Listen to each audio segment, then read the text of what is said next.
How's it going, guys? Welcome to the next episode of WHOIS. Today we've got Zaim. How you getting on, man? I'm good. Pleasure to be here. Easy. So tell us about yourself. Like, who is Zaim? Like, what is it you do? That sort of thing. So first and foremost, I'm a creative director, and art director mainly. So, like, see, when you say that, like, what does that mean? Because I feel like a lot of people don't really understand what it is to be an art director or like a creative director, that sort of thing. So mainly, I take care of all like pre-production planning for whether that be visual concepts digitally or in person.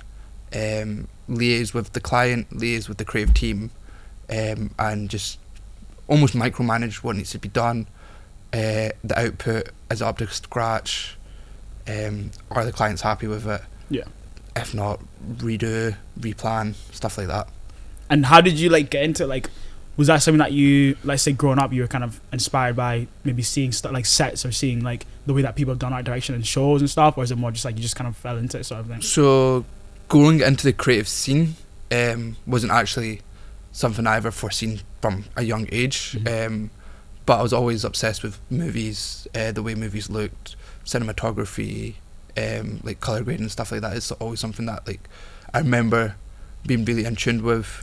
Specifically, one that sticks out the most is The Dark Knight and that trilogy. So I kind of take aspects from like movies, old TV shows, stuff like that into my own work. But started off doing photography, ventured into a bit of videography, realised I'm not the biggest fan of actually doing the production work on set. I don't mind being on sets, but I definitely more prefer directing, pre-planning. That's where I feel like my specialties is more useful.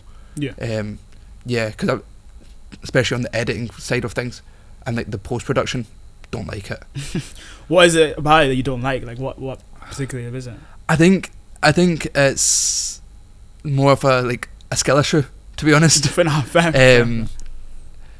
Because I've got the knowledge and know-how of how to do it, but doing it at an efficient, quick rate turnaround for people is stuff that I've always like not struggled with. But there's people better than me, so I'd rather utilise, and I know where they're better than me for.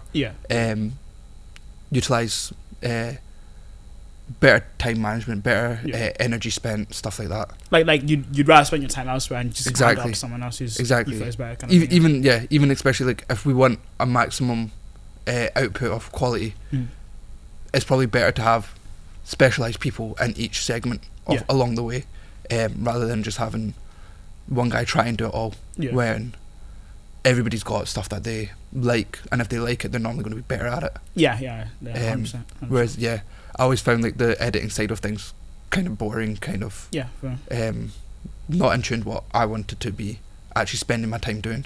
I feel like a lot of people absolutely have that take where like they don't like editing, and it's one of those things where I feel like it's like Marmite, like you either love it or you don't. There's not really any in between where it's like I'm not met with someone who's like they kind of like it but they kind of don't like, because I really like editing, and it's something that I feel like for me, I feel like I can just sit down and just really crack on and just like piece together something. But at the same time, I can see why someone would be like, you know what, it's just too much effort. Because even for me, like, because working with you in the past, I know how the edit should look from pre-hand, and that's what I like to plan and structure, and then passing on to somebody skilled like yourself who can execute that, rather than me having to try and figure my way to that point. Try and piece it together. But the only part of like the post-production side of things that I've ever I would say I've enjoyed is the colour grading. Fair. It's something that I would say I enjoy. I would continue to do. But other than that, whole After Effects, Premiere, I know how to do them, but I don't like it. After Effects, after someone who spent like a good 4 months trying to tackle that one, it's hard. Like once you know what you're doing, like in terms of like once you know how things work in After Effects, for example, it's good, but like trying to get to that point, like it just looks like genuinely just like gibberish, like when you first see it. So fair enough. And like, even is all the skills that you have, are they self-taught, or did you like go to like any sort of college or any sort of like So I went to college for photography after taking a gap year from high school. Like I said, I didn't ever know what the creative path was going to take me. I just knew I didn't really care for like more structured education, like universities. I got accepted to go to Glasgow Uni for media, but again, it's too of a like by the book type learning for me. Yeah. Because I've got dyslexia, ADD, and autism, so it's stuff that I know I wouldn't function well in that type of environment.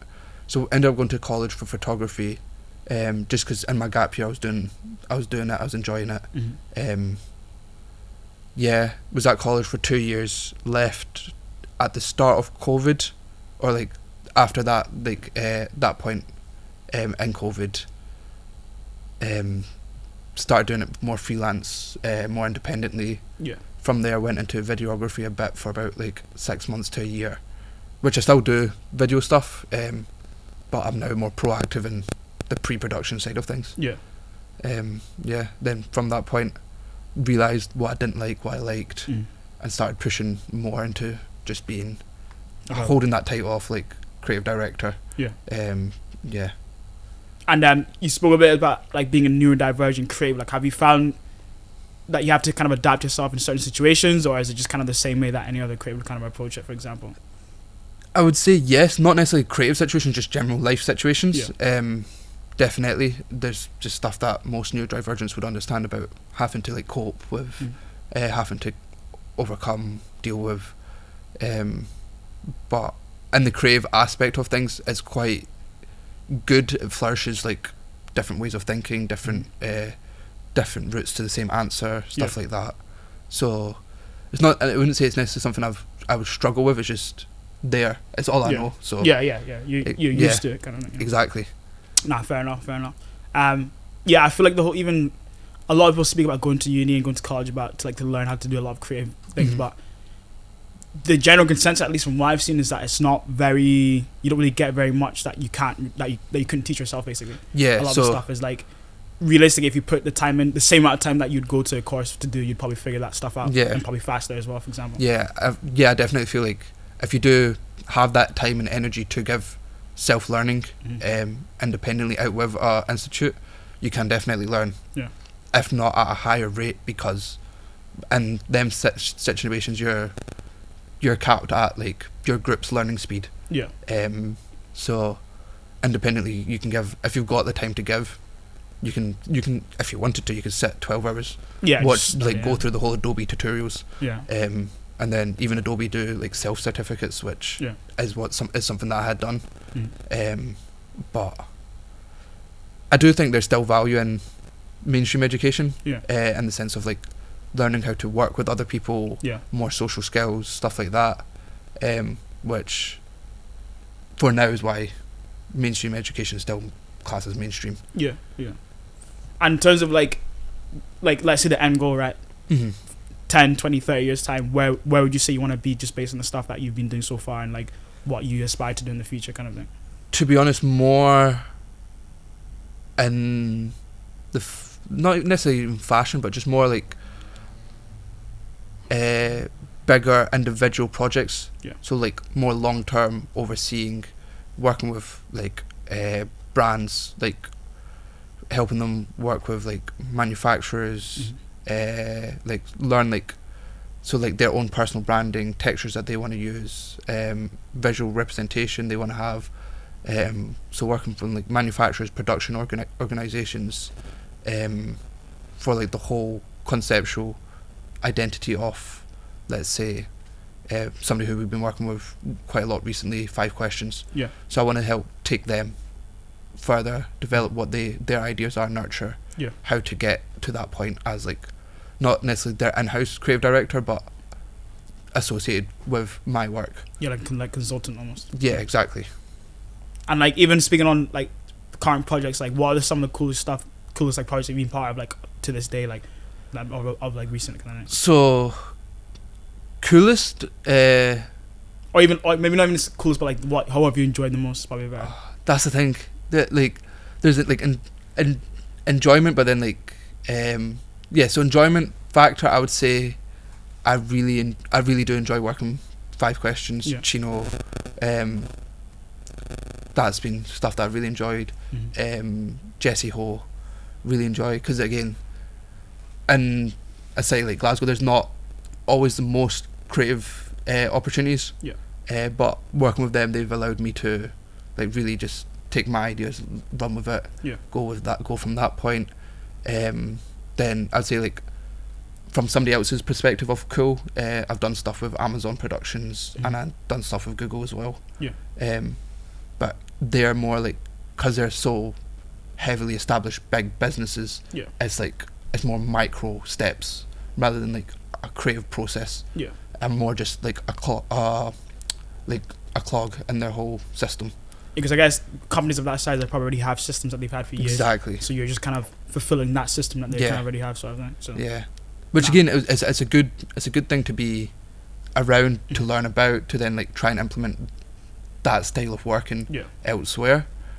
But it's very different, like in sense of like, as a photographer or videographer in the city, normally people expect like you to do the photos, to edit the photos, to plan the shoot, to organise stuff for them. Whereas if you're the photographer for one of these companies, they're not expecting you to edit, they just expect you to turn up on the day and press that button. Straight they'll send the images to somebody else to deal with. Kind of come back to what you're saying, like I feel like the higher up you go in the ranks of like creative processes, the more split up it is. Yeah. Like if you go to like the likes of like, I don't know, like big production shoots here, Manchester, London, all this sort of thing, typically it'll be like me, you, Sinai, 4 other people. Yeah. And we're all doing each our individual thing. So do you prefer working that way, or do you prefer working more like one man band? Do you do everything kind of thing? It's a mix of both. So the reason why I went into more like direction role is, so I am not one man band, but I'm the one that's delegating the whole band. Like more of like in a orchestra, the guy that waves the stick. I don't know what they're called. What is the name for that? Conductor. Yeah. So I'm more the one that's helping conduct, making sure all the parts that need to be done is getting done. But even down to like events and stuff like that, there's so many different processes, different parts that go into it. Because I've even done just like being strictly like a lighting engineer for like big like commercial events, and the amount of people that it takes to fulfill that. I'm like one of like 8 engineers there to set up lights, and then I'm not even like the one that's like rigging them to like this to like the scaffolding and stuff. And I think this is one thing that I feel like I don't like doing a one-man band, because I feel like the expectation is too high for you as a one-man band, because it's like, okay, like all the stuff you mentioned there, if you're doing a shoot that's maybe on a slightly smaller budget, they'll expect you to do a lot more of those things. Exactly. And the reality is, you can do all those things, but at the same time might not be to the quality that you'd want, 1, and 2, the budget still might not even actually be that much lower, because you're still having to get paid to do all those things all at once. And then even down to the practicality of, are they fulfillable? You've only like on a shoot, you've only got a certain amount of time to be able to do things, and one man can't be doing like 5 different people's roles, which unfortunately there are people that expect that. 100%. And then because they wonder, why does production stuff cost so high? Because you're paying for 6, 7, 8 members of their time, their energy, their specialties. I think even me, like as someone who wants to start a production company, it's something that I've kind of tried to be very conscious about. That like, okay, like, because at the same time, let's say I'm the one like paying, or no, we're getting paid, but at the same time, we also need to be like who's actually going to be here? Because there's no point in having people who they're not necessarily. If it's something that can be offset to someone else, let's say like for example a lighting like a gaffer. If there's something that they can do that we don't necessarily need to hire like a separate spark for, then okay, cool. But at the same time, there might be times where you do need both simultaneously. So even trying to piece together, okay, like budget-wise, does it make sense for the client? Does it make sense for what we're doing? Does it make sense for even just, let's say, physical location? If you have a small room, for example, you can't exactly have everyone charging in that room. Do you know what I mean? All that sort of stuff. So I feel like these are things that I feel like people don't necessarily think about when it comes to like, and I feel that's where your job then comes into being okay, like so I'm more there to explain that, break that down to clients, walk them through that process, give them a pre-shoot recce, stuff like that, so they know what it's actually going to entail, how much effort it's going to need to be put into it, what's the money spent going to be, stuff like that. So it often dabbles into like producer role, which again is a completely separate thing, which people don't often understand, because then the producer's there to oversee finances, logistics, stuff like that. Whereas what I normally do is just the creative process, explain that to a producer and client. Yeah. For them to work out, does it make sense to execute what either the concept I come up with or the concept that they pitch, then that I have to fine tune. And even just like delving off to a slightly different topic, but I know you're quite into fashion, but do you feel like even your love for fashion even seeps into the work that you do or the stuff that you want to do in the future? And that sort of definitely. So I want to go more from like doing. I've always done more music stuff because I think it's a really good place to start for people getting into the industry. It's a very open space for collaboration. Whether it be on any forefront, and most musicians need visuals. So if you're on the visual side of things, it's a good place to start. And it can take you a long way if it's something that you're interested in. Most people do listen to music. They have a genre that they like, so you can often work with like artists that you like, or at least like the genre that they're trying to make waves in. Fashion is more of a, not necessarily gatekept, but harder industry to actually cement your place in, because there's people doing fashion, doing brands all across the world, but to do it at like a significant level, it's a bit of a tricky one to kind of even commercial spaces. I feel like it's a very, if you know somebody, you can get your foot in. It's a very word of mouth niche still. It's harder to reach out to just people. Do you want a commercial done? They probably already have teams. There's agencies already being set up for time, whereas with artists, upcoming artists, you can always reach out to them. Oh, I see you have a show X, Y, and Z. Can I come along to shoot stuff for you? Which can flourish into good relationships. So yeah, I'm very grateful for starting out and more music based. But yeah, trying to go into that fashion again, for me it's also like down to like small details of stuff, which where fashion, there's so many layers to what you're producing. For the visuals especially, you want to showcase like the meaning behind it. You want to showcase what they represent now, where they want to go in the future. Which is what entices me towards that side of things. And what would you say like the brands right now that you feel like are, let's say, top 3 that are like kind of smashing it right now in terms of like art direction, creative direction, and even just like visuals and concepts that they're coming up with? In fashion sector, definitely 2Js. Their visuals, the concepts that they're putting out, nuts. Really experimentalist. Really leading that wave on like high energy, Gen Z-esque tailored stuff. Loewe as well, down to the actual clothes that they're producing. Both 2Js and Loewe. It's completely different. One's more streetwear, one's definitely like high fashion runway. But yeah, again, like the concepts, Loewe, I feel like have always been that breaking from the mold, heavy hitter and the higher end of fashion. But now, they're really in tune with what the audience wants. Was going to be not even just trendy, but making that trend what's coming next, with their textures, with their cut and sew patterns. Then I feel like you've got to give it to Cortez as well. Like their guerrilla marketing, the visuals, their community building. It's next level. No, I don't think anybody's done it as well as them since like 2016 Supreme. 100%. And I think even the time that they started, I feel like is also, they started at a perfect time. In the sense that like a lot of streetwear companies, especially now, the ones that have come after them, they're kind of taking a lot of inspiration from them. Because of the time that they started straight after COVID. They said, right, boom, boom, boom, boom, boom, making a lot of noise, coming out the doors, swinging. Do you know what I mean? So, I think Cortez, and I'm not really a big Cortez in terms of clothes, but I think in terms of actual marketing, in terms of actual even stuff just that the concept of Cortez. I think and then I really Clint 419, then the whole Cortez rules the world. It's true, man. They've taken over.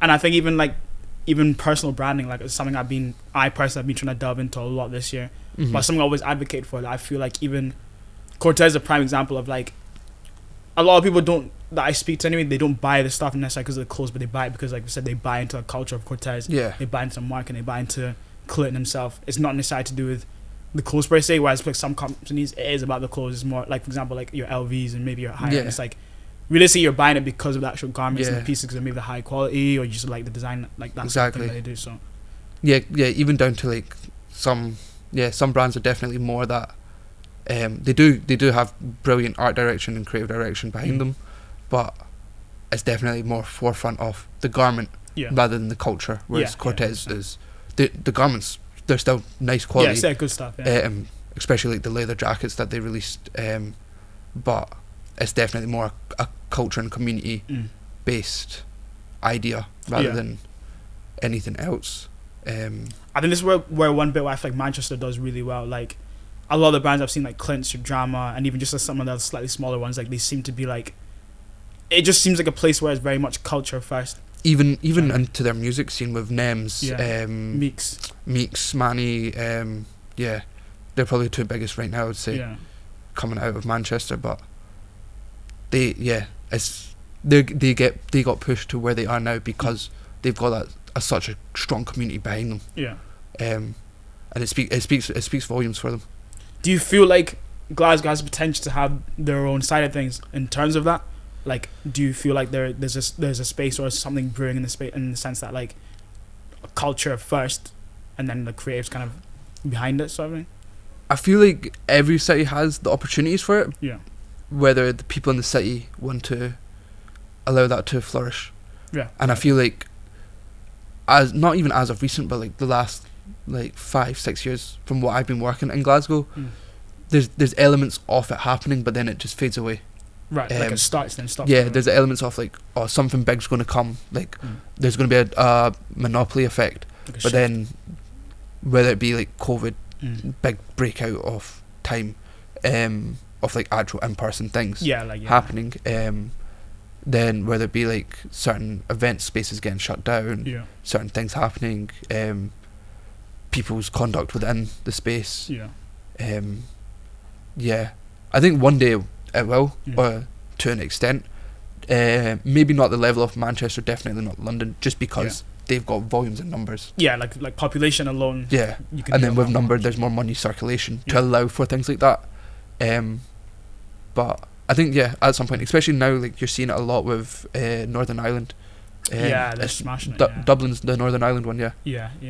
They've got a lot of like creative outlet coming, whether it be like designers, music, art, stuff like that.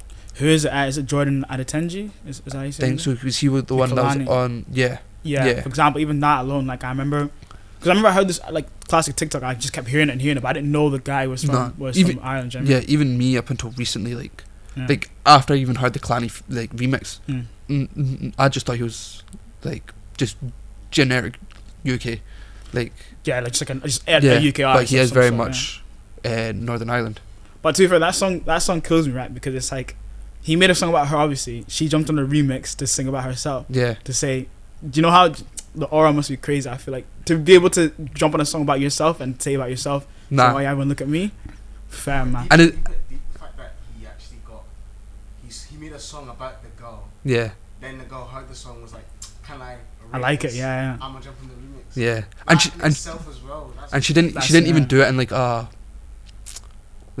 big-headed way. Yeah. Like even the whole interaction to the build-up of it was like very, very respectable. It wasn't like, oh yeah, I'm that person. Yeah, we're doing this all because of me. Like everyone looks at me, kind of thing. Do you know what I mean? So which I feel like would not necessarily be hard, but there are a lot of people in them spaces that would want to twist it and like boy the person who's made the song originally, like lower boy them almost. Yeah, I'm not 100%. There's some artists, I'm again not to name names, but definitely some artists who I feel like out there who would then find a way to turn about them. 100%. And not even just in the music space, them type traits you can find in any aspect. 100%. So we talked about the next 10, 20, 30 years, but let's say near future. So let's say like, I don't know, next couple of years, year or two. What sort of stuff are you kind of like planning to get done? I feel like for the long steps you do need to put in small foundational steps, and for me, cementing myself as like that art director, that creative director, I want to go into more like not traditional art, but like different styles of art, not just visual. So I want to do like painting, textiles, printmaking, potentially sculptures, stuff like that. I want to and delve in, showcase like my storytelling that way. Hopefully, I can have another exhibition at some point soon. I've been working on like the ideas and concepts for them. Started putting some of it into actual fruition, but it's just about time, being able to allocate time for that, allocate funding for that, stuff like that. But it's something I definitely want to showcase and experiment more with other arts, other art mediums and practices, because there's so many, even like collaborating with different people in this city for different practices, because there's so many great people. Like multifaceted. And even you said an exhibition, so talk us through the first one. How was that, and like what was the like idea behind that and that sort of thing? So that one came through doing a funding application with We Are Here Scotland, who I again greatly appreciate to them, enjoyed working with them, still try to maintain a good relationship, and they essentially were giving out a small batch of funding to a few creators to produce something, and I pitched the idea of just doing a series of images to showcase my viewpoint of young minorities currently in the West, and reimagine it using old 90s hip hop and like where it's taken us, that same ideology that used to get rapped about, and how it still implements into people's lives today. So that one, it was the images that was shared, and that was just a series of film photography, showcasing like not necessarily turning points, but more like a pinnacle mind switch of a young person of colour trying to take control of their life, because the images that showcase was inspired by If I Ruled the World by Nas. So and then I want to kind of take that, not the same elements of like the music aspect, but that storytelling of shared experiences into my next exhibition. Right, okay. I just kind of like talk a bit. Would you want to talk about that in a bit of a different aspect, like a different style, in terms of like, let's say a song that reminds you maybe of a different what you call it, like part of your life, for example? So not even necessarily just inspired by songs again, but just more my less so music related, more other influence, like like personal ancestry, what was developed in like my formative years in Scotland. So showcasing stuff like that through different mediums in a more storytelling facet, rather than just like a one piece. So kind of like a collective of different styles of art showcasing like a physical album, essentially. Which so the project that I'm working on is called New East, which is about the new representation of Eastern culture in the West, because I feel like especially over the last like 3 years there's been a big mindset shift in what it means to be from the East. It's starting to become more accepted, sharing your Eastern cultures in Western societies, West being for me Scotland, then even down to the name East. I grew up in East Ayrshire, now live in east side of Glasgow, so there's a East lot is of always kind of been part of your life. And then like my heritage being the eastern side of the world. So it's more so sharing and showcasing them aspects of like shared experiences of people like me, who can relate to I think it's important as well. I feel like I was one that was kind of, when I kind of got into like being a creative, I was not really like culturally, I was kind of like, oh yeah, my culture's here and then my creative is here. It was kind of separated from me. But the more I'm getting into it, the more I'm like, I actually do want to represent my culture. Even though I wouldn't say I superly resonate with being a Malawian in terms of like living there. But at the end of the day, I'm still Malawian. I'm still an African child. Do you know what I mean? So at the end of the day, I think it's still good to kind of bring those elements of my culture into my work and into facets that kind of make sense. Do you know what I mean? And then I think especially for like Gen Z immigrants or children of immigrants, it's a very new thing of, are they accepted, are they not? Yeah. Yes, we've grown up here, we're formative here.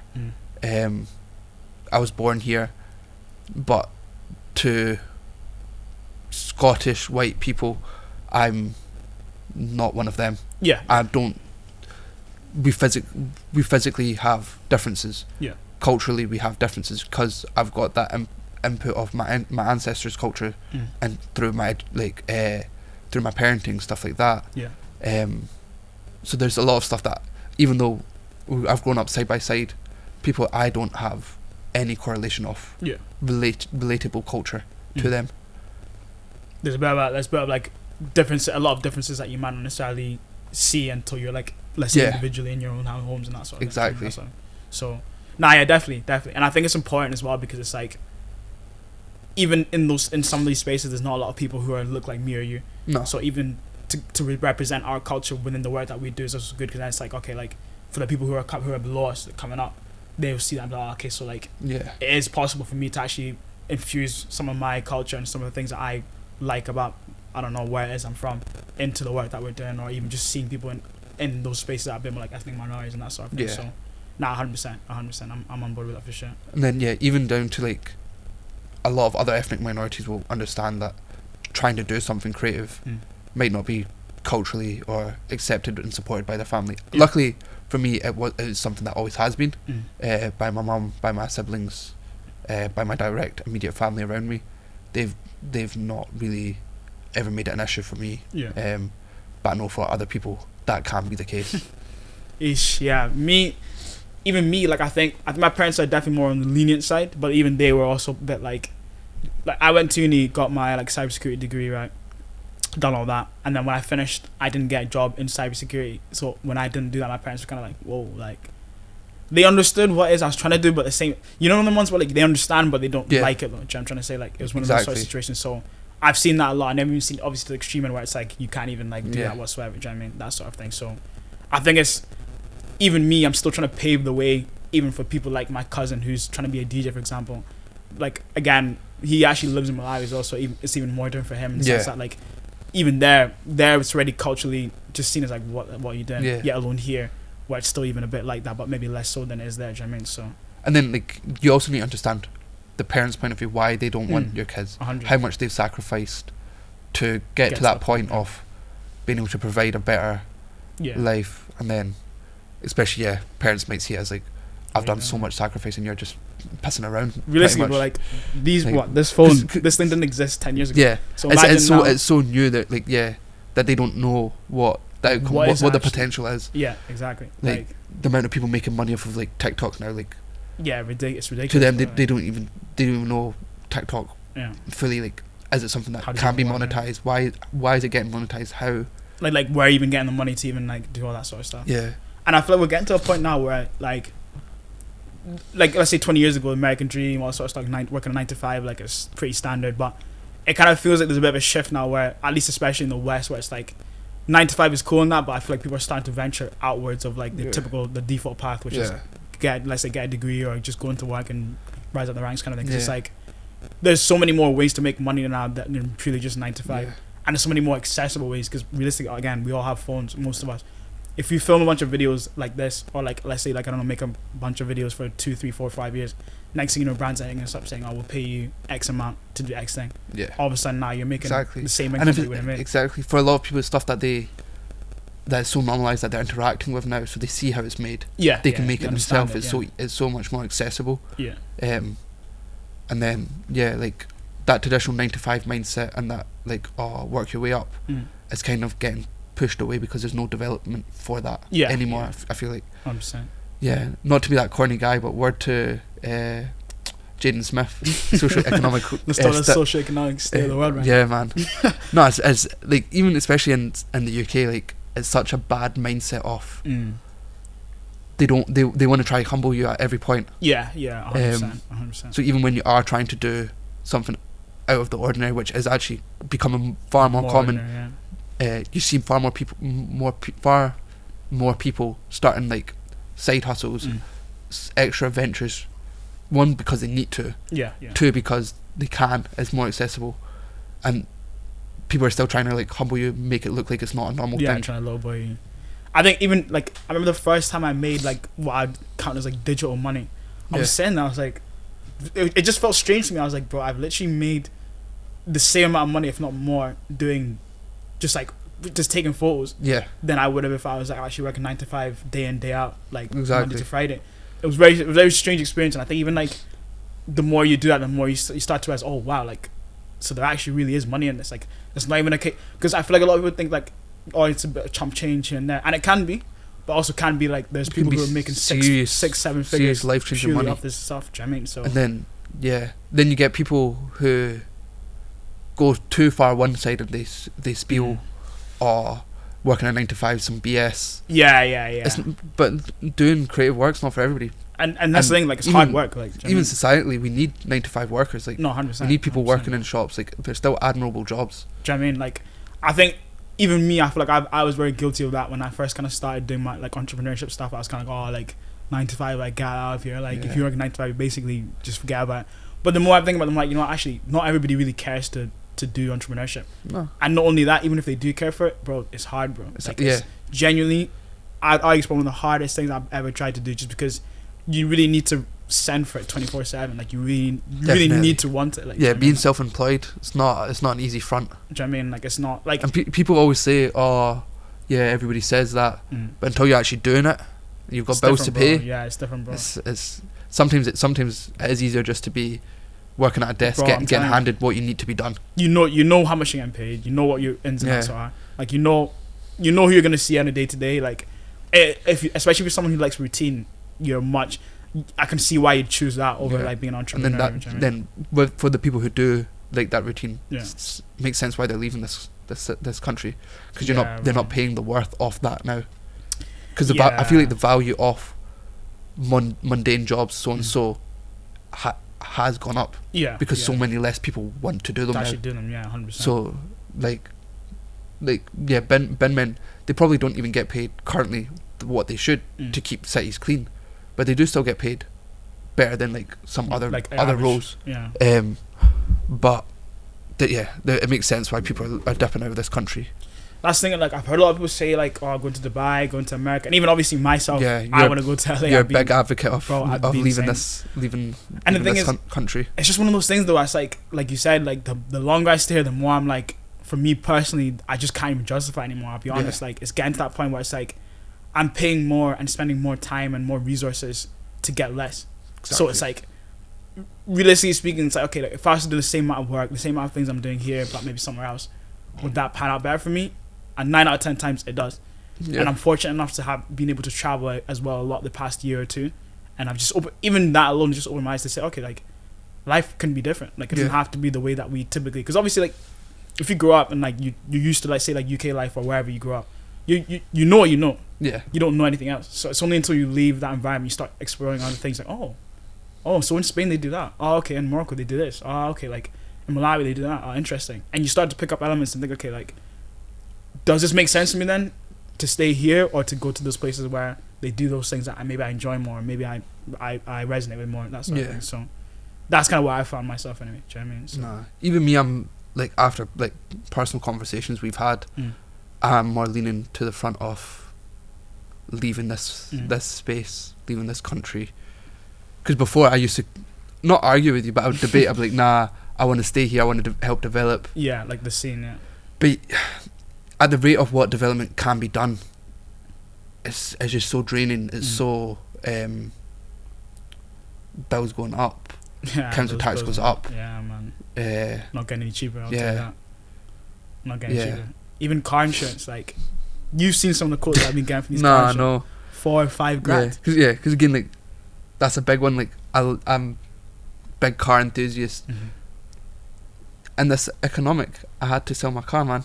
Bro, like, that was like one of the most heartbreaking things. But like when they're quoting me from 1,200 a year to 12,000 for the year, which I mean, like, it doesn't make sense to even have the car at that point. You could literally buy your car, like a bit more, top up that money, you could buy the same car again. No, for real. Do you know what I mean? You could buy 2 cars before you get insurance. For real. Do you know how crazy that is? So Yeah, I think it's kind of at a point now where it's like, yeah, like unless you have a good incentive to be here, I think for a lot of people you might actually be better off elsewhere. But again, that's not a decision that I can make for anybody. Yeah, it's something that everybody has to come to, and obviously like what do they value? Exactly. Because like even like for me, like one thing I do value is like I want to travel, I want to live in other places, but I value like the enjoyment of driving, accessibility to cars.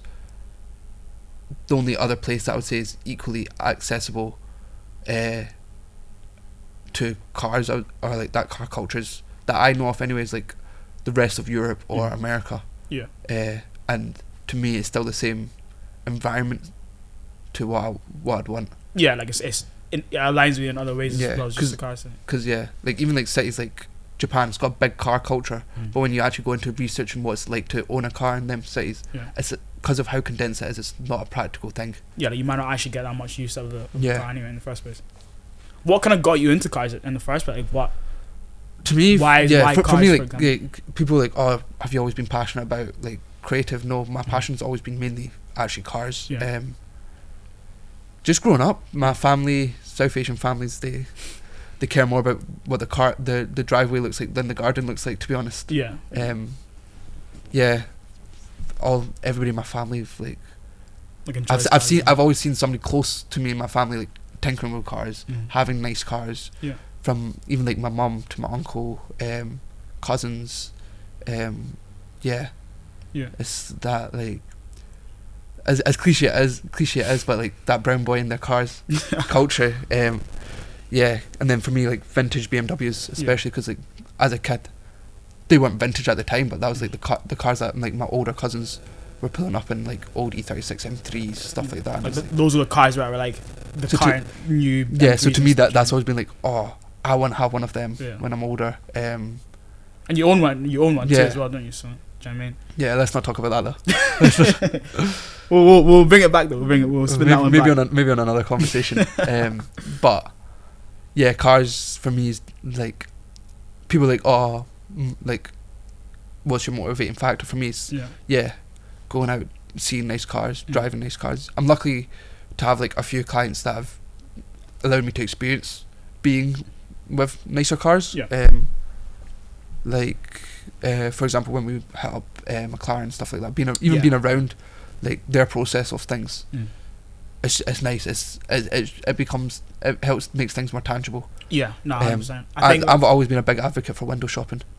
And that's the thing that like even me, like I think when I met you and your partner, I think it was one of those things where it's like I'm not really, for me dealerships were just a myth. Like I'm not going to a dealership whatsoever. Unless I'm going to buy a car, I'm not going in there.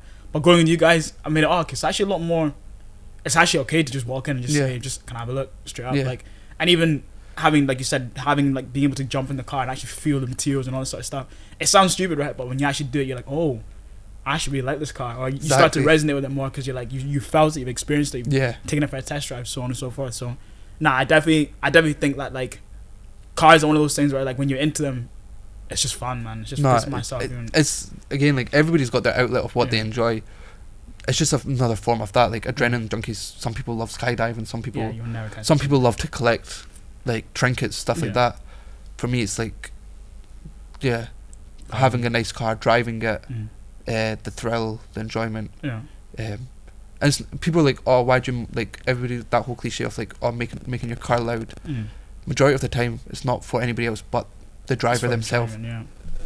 I feel like cars are one of those things where it's like, see, when you don't get it, people are just like, what are you talking about? To them it's just a metal box on wheels. They're just like, why would you care so much to spend so much on this thing? And it's like, I get it, but at the same time, I feel like we all have those things that we spend money on. Like, bro, there's people who spend like crazy amounts on like, I don't know, like on something like this. They'll go buy like a 24 karat gold like candle holder, for example. I would never do that because they're into their home decor. Exactly. Like for them, that's important. Even for me, like as much as I'm into fashion, I'd sacrifice wearing nice clothes. I'd wear a basic white tee and joggies and stuff to be in a nice car. In a nicer car, yeah. For me 100%. Personally, and especially even like I always say that one of the reasons why I own nice cars is because it's my job involves traveling.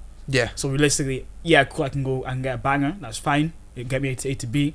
But I'm also doing like an hour-long trip every other day. That's even for me because like when I bought my BM, it was a decision that I knew I'm going to be in my car 80% of my time. To be honest, like, because I was travelling from Kilmarnock to Glasgow, Yeah. Glasgow to Manchester, Glasgow to London a lot. Yeah. So yeah, I'm interacting with it 80% of my time. Yeah. I want it to be the nicest version of what I can have. Yeah. Because at the same day, like you said, if you're spending that much time in it, like it's similar to your house. Like you're not gonna buy a house that you're not content with. Yeah. If you're spending that much time in your house. And then those people who do spend time at their house, they like to make it nice. Yeah, exactly. And by all means, Yeah. especially like people value having a good bed, having Yeah. a nice comfy sofa because they're sitting in it. Yeah. Very proactively with intent. If you're there for a few hours. That's how I treated my car. Yeah. Fair enough. I mean, yeah, like I think we've talked about quite a few different things, so we can probably wrap up now. But it's good having a conversation. And I appreciate being here. Yeah. There's good topics that we talked about. Yeah. But so we'll call it a day there. But we'll catch you guys in the next one.